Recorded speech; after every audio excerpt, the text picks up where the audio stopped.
Hello and welcome everyone. Thank you for tuning in and watching this very first episode of Speaking Volumes, Books, Writing, and the World of Publishing. We are very excited today to have our first episode, have us be joined by these two amazing romance authors. We have Amalie Howard with us today and Janna MacGregor. Thank you so much for being here, both of you. How is your morning going? Thanks for having us on the first episode. This is really exciting. My morning's going pretty well. I don't know. How about you, Janna? How you doing? My morning's going great.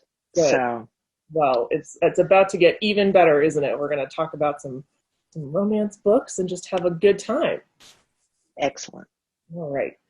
So first of all, just to get started, would you like to both say just a few words about yourselves and what you write? Janna, would you like to start? Sure. I write historical romance set in the Regency period.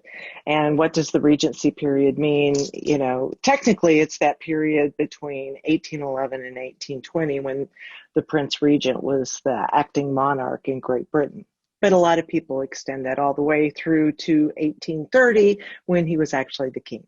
So my publisher is St. Martin's Press, and I have a series called The Caversham Heiresses that just finished up, and I'm starting a new one, and I'm releasing the same day as Amalie. Yeah. All right. Yeah, so I'm Amalie Howard, and I write historical romance also in the Regency period as well as the Victorian era. And I also write young adult science fiction and fantasy as well. And my next book that's out is The Princess Stakes with Source Books. And then the sequel to that, it's not really a sequel, but sort of in the same series, is The Rules for Heiresses. And that comes out in October. And then I have another new series coming out with Forever that's based on rom-coms from the 90s. So the first one's sort of like a little pretty woman retelling. So I'm really excited about that. I love that. Fantastic. You're staying busy, Amalie. That's a lot coming up.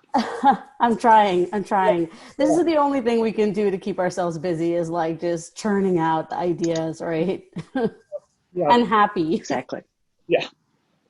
All right. Well, so today we are talking about, like I said, both of your forthcoming books coming out on June 29th. So shared book birthday, always fun. Janna's new book is called A Duke in Time, and as Amalie mentioned, her new book is The Princess Stakes. You guys don't have like cover prints or anything, do you? Of course, I only had the. Ew. Oh, It's so beautiful. Ooh. so beautiful. I just Yeah. love that. Like, I'm very excited about it. Yeah. yeah. That's mine. And then this is mine. Yeah. Ooh. Gorgeous. Thank you. So, Yep. all right. So yeah, and of course, just before we get started, like I said, these books both come out on June 29th. If you haven't pre-ordered a copy, I encourage you to do that because pre-orders are so important to authors and publishers and indie bookstores. So if you take a look, check out these books, enjoy the conversation we have here, I definitely encourage you to pre-order your book. You can do so at bookshop.org, or you can go to indiebound.org and find a local bookstore in your area to support and purchase a copy of these books. But let's go ahead and we'll dive right in. We'll get this, this conversation going. So this is a question for both of you. These books, they are obviously set in the past. It is not a time period that, you were alive in. So how much research do you usually put into these books when you're doing them?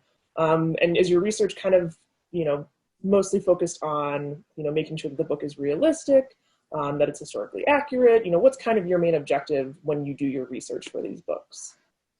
So for me, I love historical romance books. So I think there's a difference between historical romance and historical fiction, right? Historical romance, I think, has a little bit more of creative license in terms of what we write about. But I like, as a writer, I like to be, just have some historical details so that there's authenticity to the world, whether that's in dress. And I mean, most historical romance authors do this, but, I use etymology.com a lot because, you don't want to have something that doesn't exist. Like you're talking about plastic in the Regency, like what, or something like that. So I tend to do a lot of research with the Princess Stakes in particular because it was written during the British Raj, which, as you know, is a difficult time in history. But I wanted to have all those details correct in terms of people who would be surrounding my hero and my heroine, maybe some idea of setting as well. So I do a lot of research. Whether it shows up in the book is another story, but I think that gives you as a writer just, sort of immersion into the world. So that translates to the reader, I hope. Yeah. Janna? Well, I guess let me just answer it this way. When I get an idea for a series, it's normally always law related. I have a ton of law research books that I use primarily for property, marriage, and what else was there? Property, marriage. Oh, and then divorce.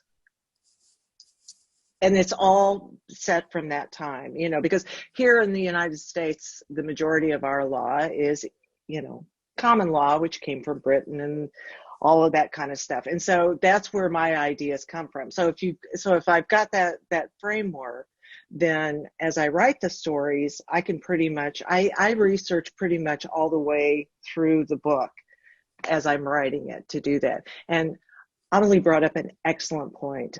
So many people don't check through the OED exactly when their words were created. And, readers are smart and they get it and they'll nail you for that if you don't do it. So. Yeah. Well, that's an interesting kind of perspective, Janna, that you said, you kind of focus on the law, and that I feel like that kind of, really shows in A Duke in Time because, of course you're dealing with this main character who finds out that her husband married 2 other women and they're all in a rather interesting position. So, what was your inspiration for having this particular situation? Are there any, actual documentations of this happening back in the Regency era? Yeah. That opening scene has been with me for like 3 years and it wouldn't leave me alone. And, the problem with it is that the man that these 3 women are married to, he's the Duke's second son. And those folks were pretty much like the Kardashians of that period, meaning everybody knew who they were. I mean, whether it was a baker, a bricklayer, whoever, they knew that family. And so I had to come up with an idea of how could I get them married and still no one really knows about it. So I picked a merchant, 2 merchants to be my 2 of the wives, and then the other one is a member of the aristocracy, but she's been living way up in the north and kind of isolated. So that was the way that I got off with that. But what was your second question? I'm sorry, I forgot. Oh yeah. No. You had asked me about it, if it had actually happened. Is that correct? Yeah. Yeah. From about 1750 to like 1815, I think there were close to 180 cases of bigamy, and they would always be tried like, in the Old Bailey. And if they were convicted, they either got branded on their thumb, or they were sent to prison, or they were sent to Australia. They were transported. Oh, all right. Well, no, I know. Yeah, I kind of read that, and it was one of those things that I read, and I was like that didn't really happen back then, did it? But it's one of those. It did. Yeah. It doesn't mean that it didn't happen. Yeah. And then Amalie, your book, kind of segueing into that. So your book is about a daughter of the Maharaja in Johor, and her father is killed, and so she has to flee, and then she finds herself on this boat with an ex-lover, I suppose we'll say, which just sounds like the worst case scenario for the characters, best case scenario for a romance book. Right. How is it kind of, well, first of all, how is it writing what in my mind seems kind of like a lovers to enemies and then back to lovers sort of dynamic, as opposed to, just like an enemies to lovers sort of Right. journey? They weren't actually like lovers in terms of like the biblical sense, but Right. I think they liked each other. And I think, back in those days, the father usually had sort of control over what his daughters did, right? Women really didn't have much rights in terms of like who they were to marry.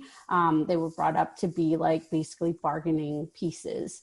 And because she was a princess, his decision on who she had to marry was kind of like, that's her duty. So I think her father decided that this boy wasn't the right person for her. And she did what she thought, without giving away too many spoilers, like she did what she thought she had to do. Mm-hmm. So she left him and then ends up on his ship, and he is a duke. So now he has this title that her father basically said he didn't have before, because he was like, a fourth son, or I think he was a fourth son. Yeah. Look at me. I can't remember my own characters. But the forced proximity thing is really cool because, you have to talk and you have to face this baggage that you had when you were children, or, teenage lovers, as you called it, and sort of deal with whatever trauma they had inflicted upon each other. And he has a lot of baggage because, she kind of dumped him. Yeah. And then, the just one cabin, which is kind of like my little twist on the just one bed trope. So that was fun to write. It was really fun to write. In terms of like, just the power differentials, she's a princess. He is now a duke. And although she's a woman of color, like I think like it was important for me to say that, she kind of outranks him, because we definitely didn't want those balances of power to be so unequal that you wouldn't see them together and question it. You know what I mean? Where there's like is he a duke that's like kind of coercing this woman who doesn't have a rank or, the same level as him into a relationship? And it's not that at all. Yeah, definitely. How, from like just a writing standpoint, how was it to kind of write, a decent chunk of this book in such a limited setting? Like, you don't have the ability to kind of, and then they went to the market and then they went to the park. Right. To like, stay in one place, but make it interesting. I mean, the ship ride from Bombay at the time to England is pretty long. So, I had them stopping in St. Helena, which I think was a port. And, so, I mean, I had like different times on the ship, the work that she was doing on the ship with other people. They weren't just limited to the cabin. She's a pretty independent person as well. So she, put on whatever she wanted to wear, which wasn't gowns, and she did work, and he wanted to punish her. So there's a lot of like little intrigues going on between them, and she obviously needs his help to get away, so she's going to agree to do whatever he says, and he's pissed off. So he's like, well, you tricked one of my men from not being on my ship, so you're going to do the work of this guy. And she's like, what? But she does it, right? So I mean, to answer your question, like I did talk about like different I think times on the ship, like days, afternoons, mornings, what they ate, what they drank, stuff like that, just, and to add to what you had asked before about historical details, I think, you do a lot of research into shipping in those times and like what food would be like, which is really, it's not great, right? What rations would be like, because you're feeding a whole bunch of people. And also if your ship like kind of goes off track because of a storm or something, you have to take that into account to feed all the men on board. And then the fact that she's a woman with her lady's maid on a ship full of dudes, it's like, Yeah. But Sarani, my heroine, has very special skills, and she can certainly take care of herself. Yes. I did get to one of those scenes, or have gotten there, I suppose I should say, in my reading. And yeah, that was definitely like you don't mess. Mm-hmm. Nobody messes with her. Nope. Hidden blades in her skirts. Yes, which that's my kind of woman. Blades in her skirts. So, and then we'll go back to Janna. So like I said, you have this situation where this woman finds out that her husband is married to other women, and he was, Duke's second son. So they're all kind of in a terrible situation, but they're hoping they have this, this savior. And I also loved that, Catherine, she kind of like she has her own shop. She's fairly independent. Um, and she could use some help, but she still kind of stands on her own. What and I guess again, this is another thing, just historically speaking, I don't have much education on. How common was it for women to have started something like their own shop and kind of have that independence? Well, it basically everything comes down to economics. If they had the startup funds, sure, they could have businesses, and there were a lot of women that had businesses back then. The famous Madame Trousseau wax museum, started. I think that was actually in the Victorian era, but it was close enough. And all the dressmakers, the majority of those were women. So yeah, it wasn't that common. But did I find somebody that made linens that was a female? No, but I found somebody that made linens and got their feathers from Sweden, and so it just made sense to make Catherine that person. So Yeah, well, and good for her, because again, yeah. well, I'll use this to segue into knives and skirts and women owning their own businesses. Yes. There's there's I think it's becoming less and less of an issue or a barrier. I don't know what you want to call it. But people still having this idea of romance as being, the bodice rippers, the Harlequin, Fabio on the cover kind of things. But I always try to look at people. I'm like, no, like romance is feminist.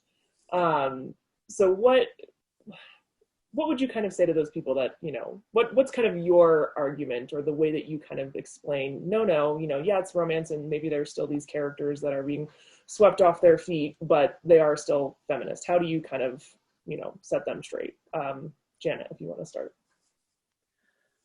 Well, I will tell you that I was on a program a couple of years ago, and in Kansas City, and the host was a male, and he asked me, how can you compare the romance genre to, let's say, Ernest Hemingway and, For Whom the Bell Tolls? And I was like, are you kidding me? And so, I mean, I didn't let him go. I said, if you just take a look at Jane Austen, I mean, I think pretty much from the time that Jane Austen was published, there's maybe like a couple of years where she wasn't, her books weren't in publication.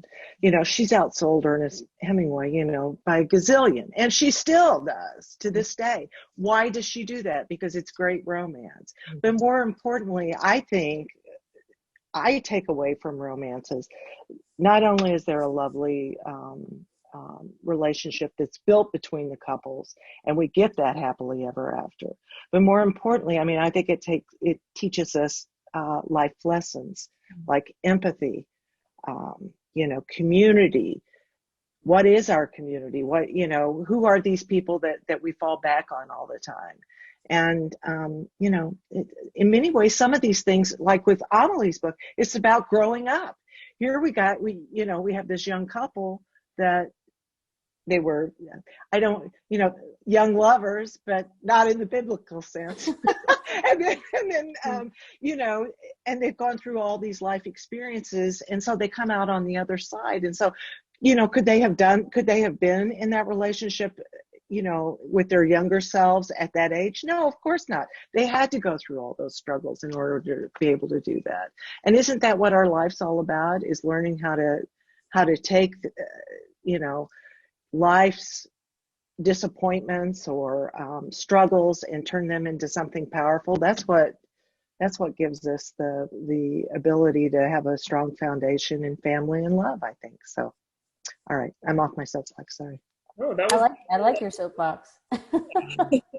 Amalie? Yeah, I mean, I think people get what they want from books. And for me, like reading books my whole life, you take what you want from it, you read it through your own lens. Whether you're reading something that's considered literary fiction or reading a romance book, you're going to get what you need out of that book. I think that's the beauty of romance. In terms of feminism, like, I mean, women have been subverting their rules since the dawn of time, right?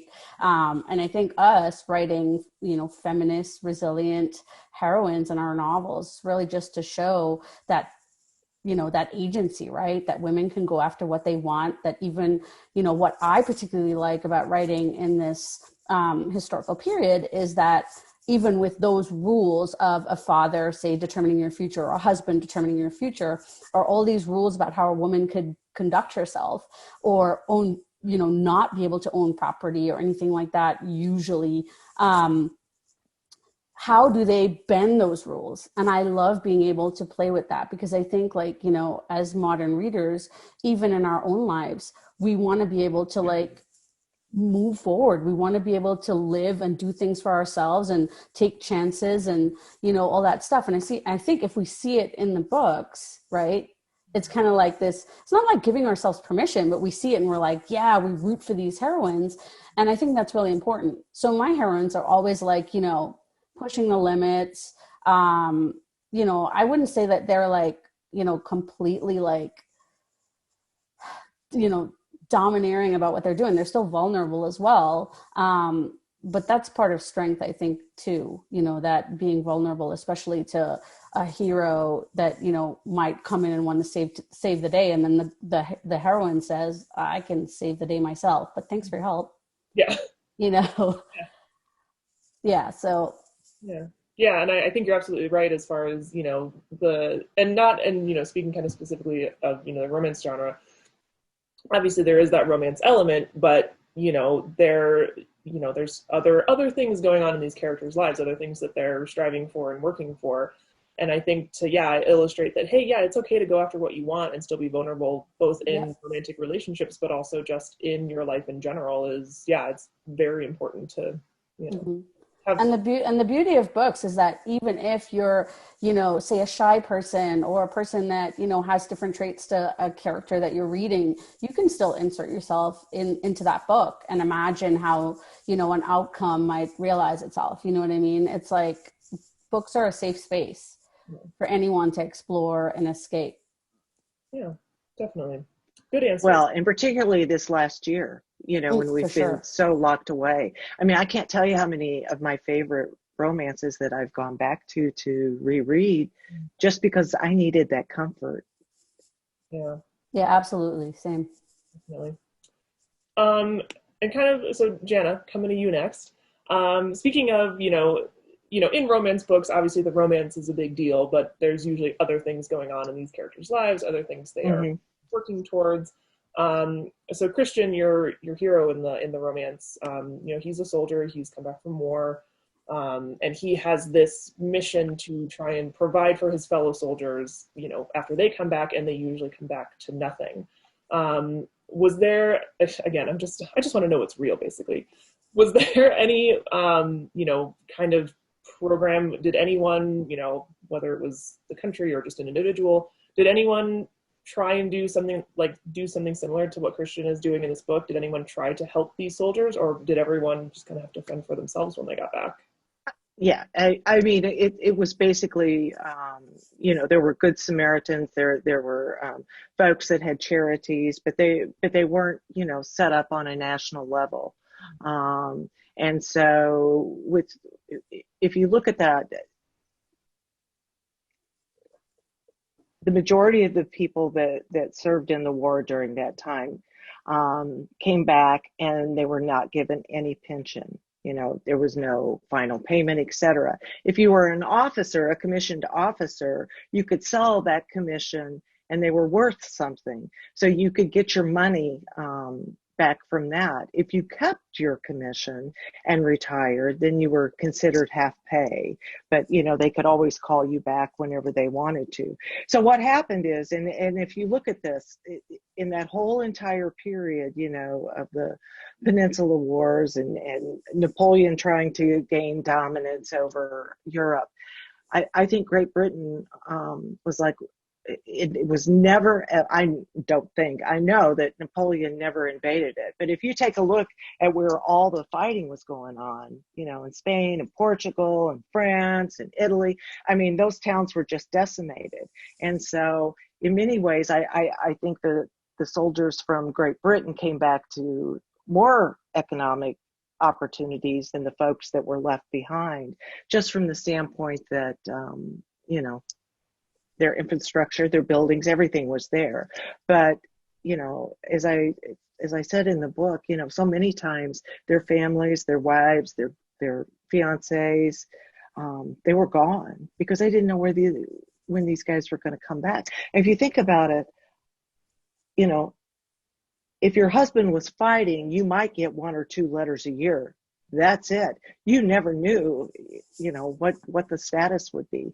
And so many of those folks would come back with disabilities, for war injuries, etc. Mm-hmm. And they would just, literally end up begging on the street or sleeping on the street until they died. So, yeah. Yeah, I read, I did, I think, I can't remember what book it was. It might have been My Helly and My Heart, where the guy was an in the war, an ex-soldier in the war, and he had PTSD, and I did a lot of research into PTSD, and it was called nostalgia back then because they thought the soldiers were like nostalgic for home. And Janna's right, they're like, there was no facilities, they were just left on their own, and it's sad, super sad. Yeah, I don't think they actually had pensions set up until, now I could be completely wrong on this, but I think it was in like close to World War I. Everybody was just kind of, if you made it home, you can, Yeah. find a job. It's like every parent tells their 16-year-old, go find a job. Right. Yeah. Was there any sort of like real world inspiration for this particular, kind of subplot? Because, there are still veterans today that just, kind of aren't getting the help that they need. Was that any kind of, that feed anything? Yeah. My son was actually an intern. I think it was at some department of HUD, and they were doing this was after he graduated from college, and they were doing a special project with the Veterans Administration.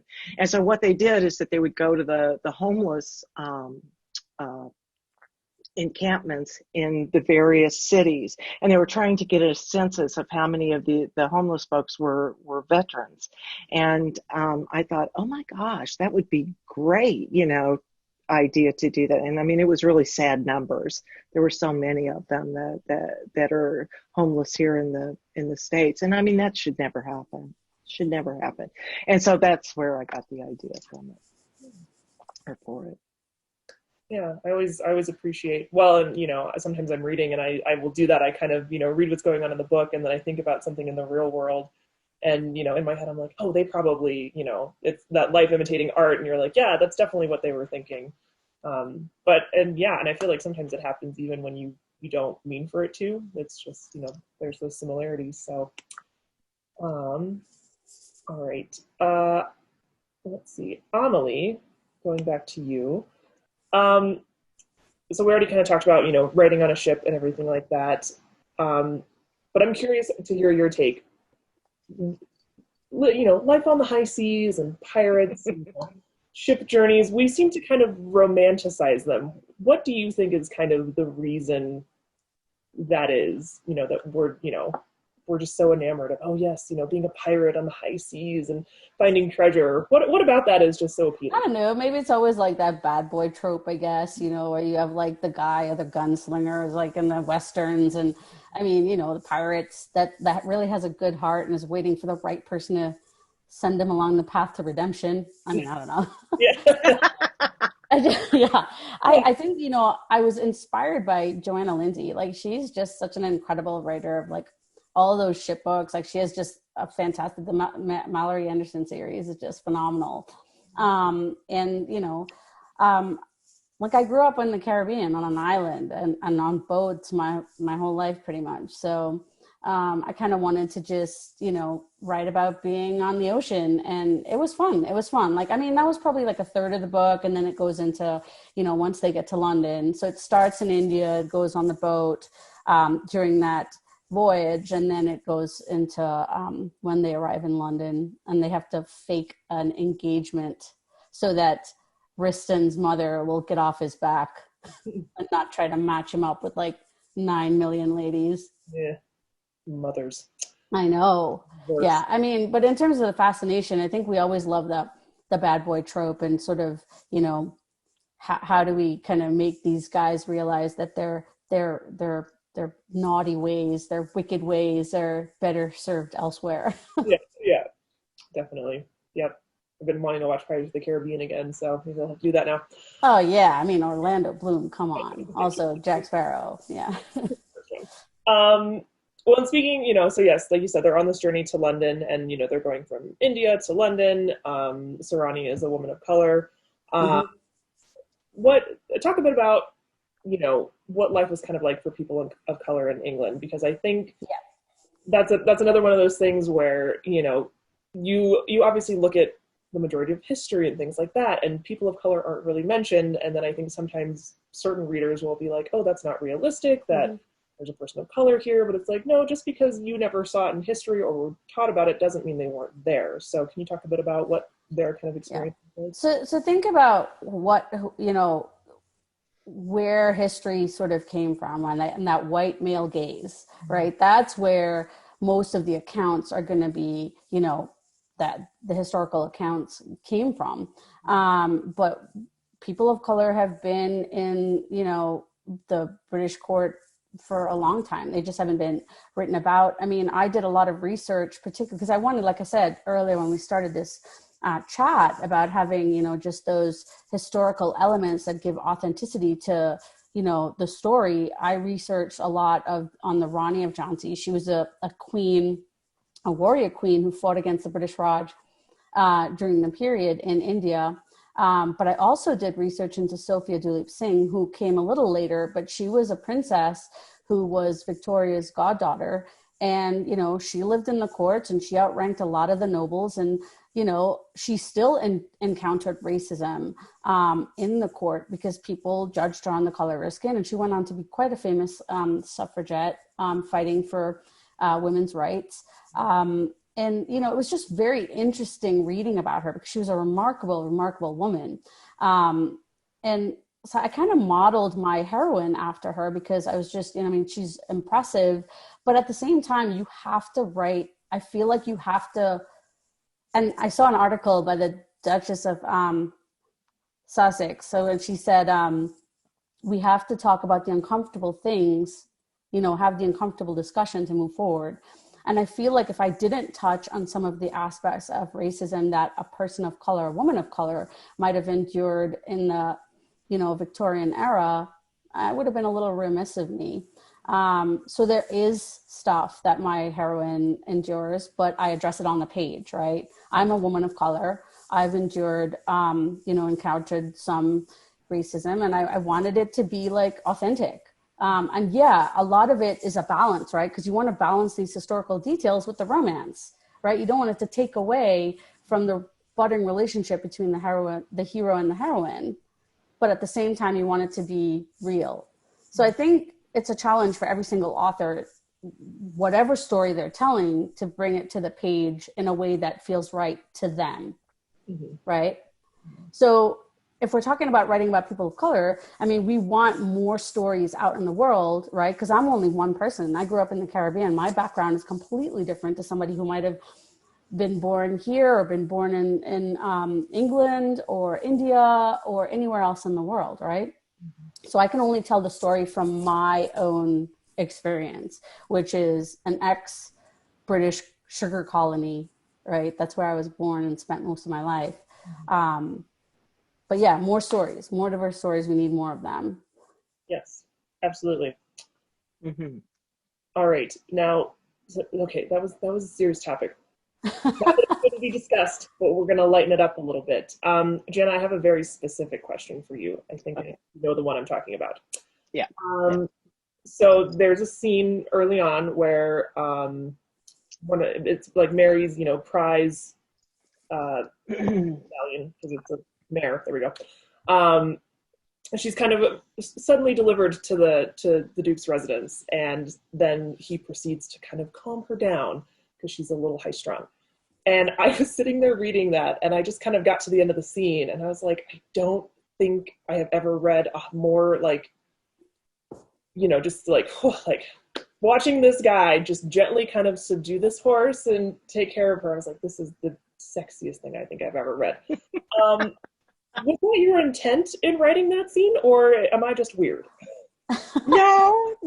I mean, I don't know. Let me just set it up a little bit. Throughout the book, Christian's brother, the trigamist is what I call him, the guy that married the 3 women. He keeps on sending bequests to Christian, completely forgetting the wives. Everything's being sent to his older half brother, and the very first thing that Christian receives is his racehorse. And as the horse handler is trying to talk to the butler about it, the horse walks her way into the ducal residence. And Christian and Katherine have been kind of going back and forth, not necessarily fighting, but they're not too enamored with each other. And so I wanted to, this was the purpose of the scene, was to let Katherine see Christian's sweet side, that he's not always this war hero Duke, that he really has a caring part to him. And so that's why he settles the horse down. But of course, they're going to be together, so she's got to think it's sexy. And besides that, my mother always told me, you can tell whether you really want to be with a guy or not by how he treats his dog. So that was it. I write a lot of animals in my stories. Well, your mother and I agree on that. I think that's a very, and I think, just extend that to people in general. I mean, if, however they treat animals is a good indication of how they're going to treat, Yeah. Well, and I think, and that gets back to the empathy thing that I was talking about before. I think romance novels, I think romance writers do a wonderful job with that, so that we can all fall in love with that couple as they do on the page. Yes. And then speaking of scenes that I've really enjoyed, Amalie, I particularly enjoyed your bathtub scene. Ooh, I love bathtub scenes. And it was, well, I think I tweeted it. I think I tweeted at you about it or something. But when I was reading that scene, and and you were setting it up, like, and she like opened the door and she turned around and what did she see? And I was like, oh, like he's gonna be in there like half naked or something. And then you described the bath, and I'm like, oh. She's super dirty. She's on a ship. She's been like literally cleaning herself with like rags and water in a dish. Yeah, it's gonna be the most seductive thing she's ever seen, is like a nice hot like tub. Yeah, it was great. It was just a really great little, like just like, oh, mislead. Yeah, it's not a dude. It's the bath. It's the bath. I would love that. Like if I came in from like, working outside and somebody drew me a bath, I'd be like, I'm gonna marry that person. Yeah. After I marry the bath. Yeah, bath first, then we can get married. Right. Yeah. That was a fun scene to write, because any scene for me with water and stuff like that is sexy. So yeah, it was super fun. Yeah. And then of course this is the first time that she's seeing him since she saw him as a boy. So boy to man sort of, it's a big change. Yeah, there have been noticing them. Yes, yeah, that was a fun scene. Yeah. I'm distracted by bathtub scenes. I know, right? I was like, so. Next, I don't know. Well, so both of these books. Well, Janna, I know that yours is. This is the first in kind of a new series you're starting, and it's called The Widow Rules. I have it written down. Right. Yes, The Widow Rules. Which I think. Well, first, I'm kind of guessing that we're going to see more of Constance and Beth in the next books. Yes, and those are the other two wives. So yes, we Yeah. will see. Beth's or Constance's book comes next, and it's she's with Jonathan, the the Earl that came back with a shattered leg, and then Beth and Grayson. All right. Yeah, I'm very excited.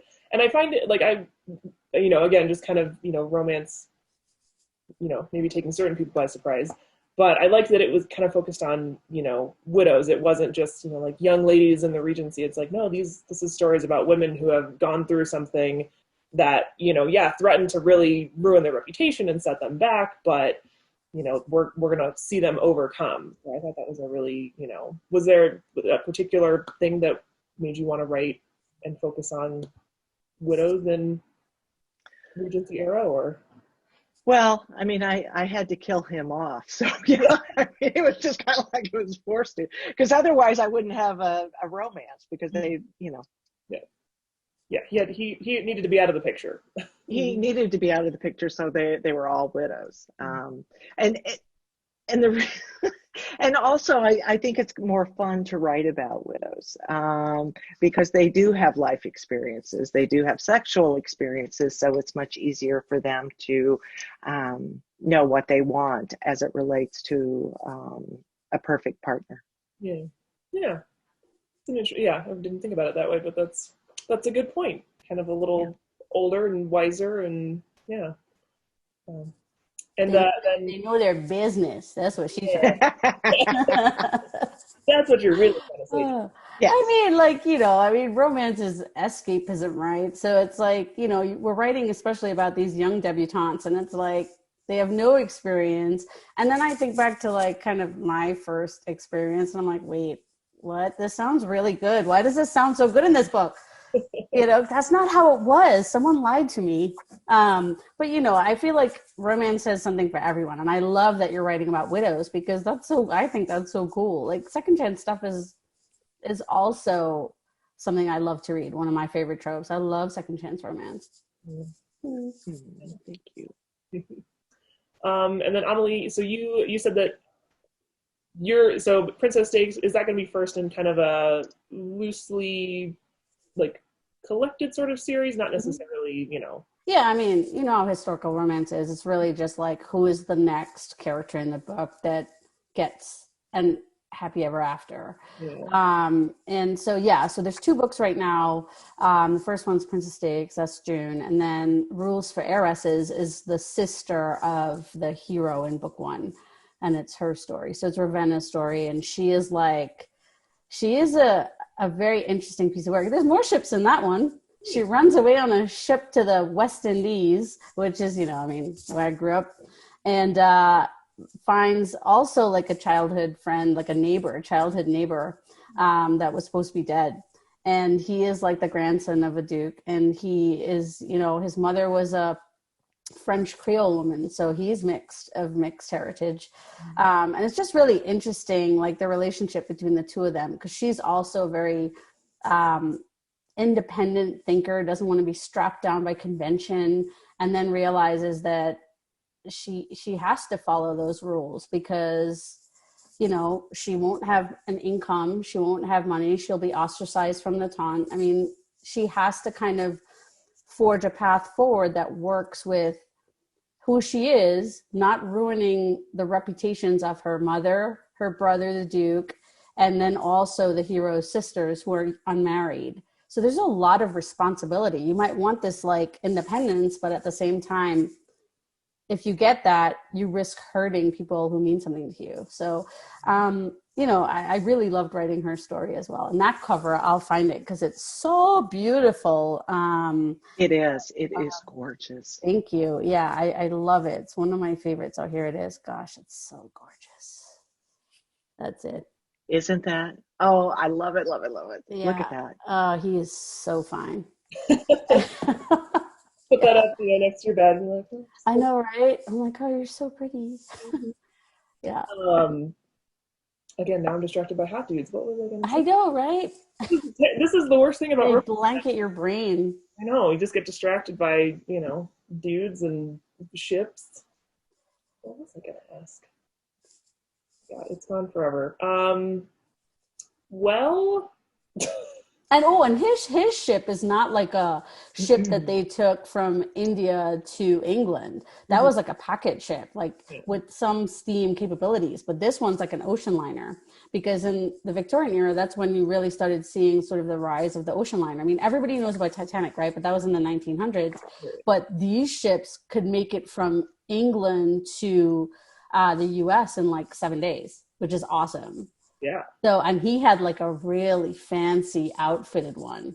They had their honeymoon scene on that boat. So, Very exciting. I Oh, know. I remember what it was now. Gosh, I have an obsession with ships. What's up with me? And now you're here in landlocked Colorado. Like, I know. Oh, man. yeah. I know, but I always love that scene on, the movie Titanic where they're in that carriage and you just see her hand on the window. Yeah. I was like, I love that scene. Oh, I remember. Yeah, I remember that watching that as a kid, and then yeah, I'm thinking back about it as an adult, and I'm just like, It makes you all like, you get that little clench in your heart. Yeah. you're like, ah, Leo. Yeah. Okay, so the question that I thought of, this is maybe a weird question, but has anyone that you know of or yourself considered writing like Regency era or Victorian era stories, but not about the aristocracy?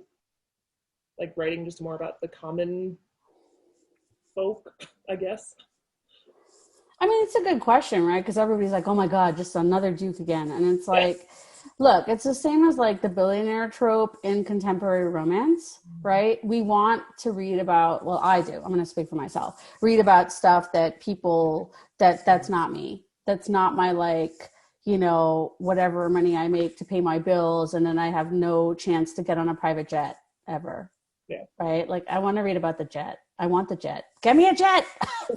you know so I think with dukes and stuff, you kind of like the privilege that those stations bring, but I also like reading about the footmen, the hot footmen, I mean, or like a barrister, or a woman who's a fashion designer, for example. In the series I have with Forever that comes out next February, the woman is a ballerina, and that's part of the demi-monde. And her father was a viscount, but he died, and she had to try to find a way to make money. She had no one. So what do you do in that situation, right? You either become kept by someone, or you try to find work somehow. And her talent was dancing. Anyway, I love that story too. That's like the rom-com sort of Pretty Woman retelling. And yeah, I just feel like there's stories out there like that, and that is one. But the guy is a duke, so I guess I fail. You're half there. No. It sounds delightful. Anything that you can do with Pretty Woman, it's going to be, and with your writing, it's going to be fabulous. Thanks, We'll all want it. We'll all want it. But the reason why I write about it, and I don't write about other classes so much. Now I kind of am in this because these women are would be considered middle class, but I think too, the biggest thing that I like to deal with are the struggles that the women have, so whether it's a feministic type of lens that I write through, etc. I mean, they have real challenges. And so if you put them in that highest part of society, they have all the tools supposedly available, but yet, as Amalie has said, they're stuck. They can't do anything. So and I think a lot of women today feel stuck, particularly after this last year when they've lost their jobs and they're still taking care of the kids when they're having virtual school. And so, to be able for them to see women that are just as downtrodden as they are, that, come out of it whole and even better. That's what we want. We want that happily ever after on all parts. So yeah, that's well why said. I write what I write. Well said. Yeah, I like that. All right. Well, I think we're kind of maybe getting close to our 40-minute mark. And those were all my big questions. Oh, Amalie, I did want to ask you. So like the comp stuff that they said about your book was, Master and Commander meets the Princess Bride. If Rhystan were going to have an "as you wish" sort of like catchphrase, what would He's B. Whatever you want, honey. That's great. I love that he's like, he's an alpha hero, but at the same time, I think he respects Sarani so much because she is very resilient. She's strong. She was bred as a princess, so she knows how to handle people. She knows how to handle politics. And she's also like, deeply emotional. So I feel like he's the guy that stands at her side. And if she makes a decision, he supports her without kind of stepping forward to like speak for her. So that's great. I think anything will be like, I love the "as you wish" from Wesley, but yeah, it'll probably be like something like, "Yep, you do it, you do you." Yep. Yeah. It's like I'm not Just gonna. just don't cut me with your knives. Because Yeah. there's a part where they're like, where they're making out, and he's seducing her, and he asks her, he's like, "Do you have your knives on your person? Because I don't want to cut myself." Yeah. Yeah. That's one of those dangers of making out with knives that you. I'm telling you, man. Yeah. Maybe. Um, and Jenna, I just will say to you, um, I haven't gotten far enough in the book to know like exactly what happened in Catherine's past. Like you're always kind of hinting. It's like, oh, if they find out who she is, I'm just like, what happened? Like what went on? And so I like that kind of mystery element. It keeps me wondering and keeps me wanting to keep reading to figure out what. Yeah, it's something. If it happened today, it would be very little. Mm-hmm. But back then it was a huge deal. So yeah, keep reading. It won't I love be that. too She's too totally long. trying to trick you to like give up the story, and you're like, keep reading, love. We'll get there. Well, I and I'm sure that this has happened to you. You love it when your readers leave reviews. I mean, it's the highest compliment that you can give an author. But sometimes the reviewers get so excited that they share everything, and you're like, Oh yeah. but they do, and it's okay. So if you really want to find out, you can go to. I'm not a big, like, sometimes if I'm reading a really stressful book, I'll read the end because I don't care about spoilers. I'll go read the end and be like, okay, good. Now I can read and be relaxed that everyone's there. My sister does that. She reads the very last chapter of the epilogue, and then goes and starts the book. And I'm like, I don't know how you can do that. But see, so some people like the stress. They like the buildup and the tension and all that stuff. And I like that too, but I like knowing that I'm safe. But that's the best thing about romance, right? And I saw this discussion online the other day. The beauty of romance for me is that you are safe in this journey of the hero and the heroine. So even if it's crappy in the middle or fraught with whatever, they're going to be together in the end. Because if I didn't have that, I don't know. I need that guarantee. I need it. Yeah. As a romance lover, I mean, myself. Mm-hmm. That is nice. Yeah, like you said, just you're safe. It's going to be okay. Mm-hmm. And yeah, it takes some of the worry out. So. Well, and I think when a reader picks up your book, I mean, they want that escapism. Mm-hmm. That's what they're banking on. That's that if you were paying, movie theaters ever come back, you're paying that $15-20 for that ticket. You want to know that you're going to be entertained. And a reader, when they pick up a book, they know that they will be, particularly romance books.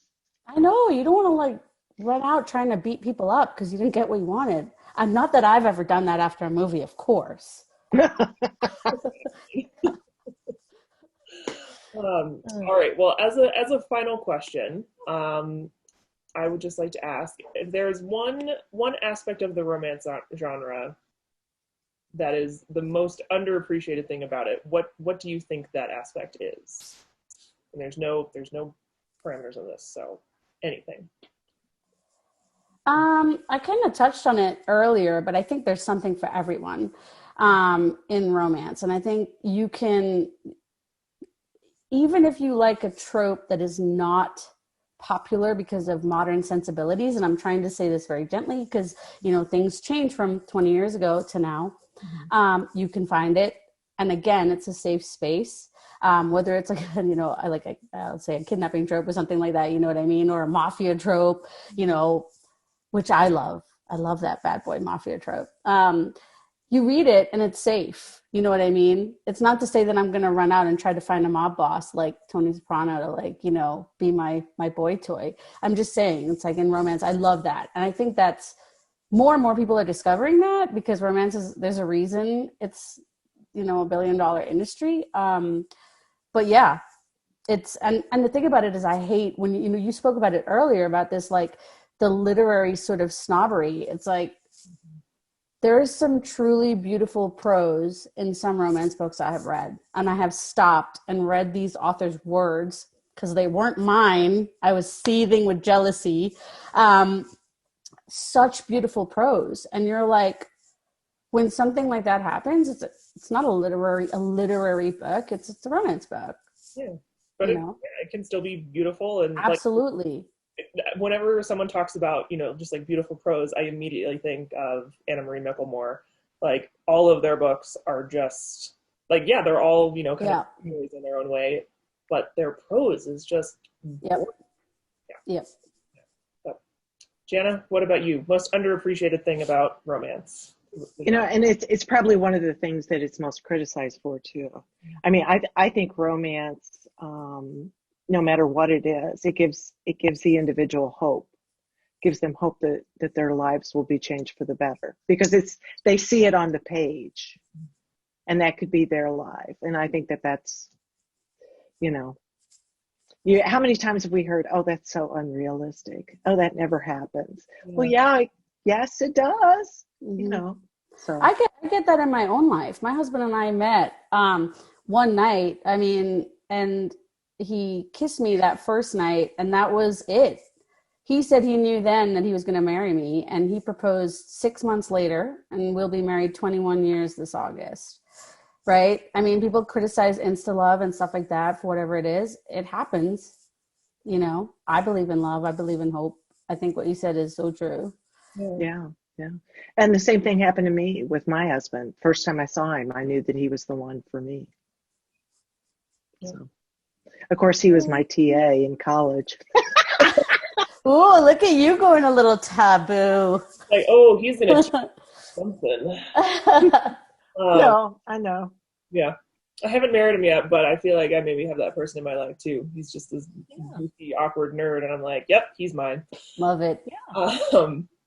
Well, that's great. And yeah, Janna, and just you talking about, how, the hope element is underappreciated and also criticized is, I think it's true. And it is one of those things that just makes me kind of sad inside, that people want to criticize for having hope.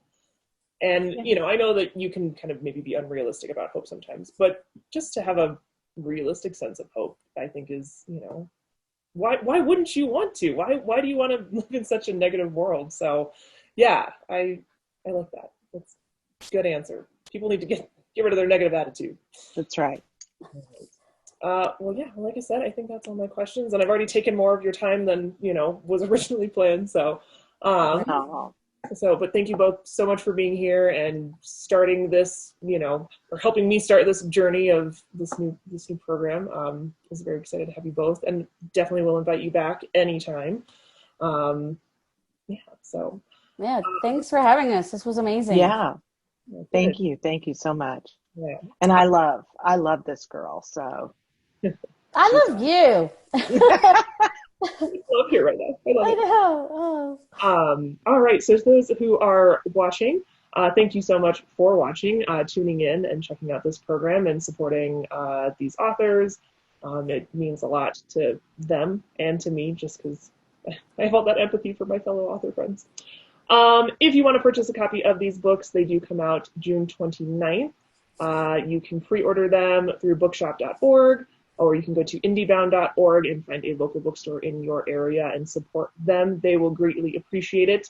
And pre-order if you can. Like I said, they do amazing things for authors. They help the publishers out. It's just good things all around.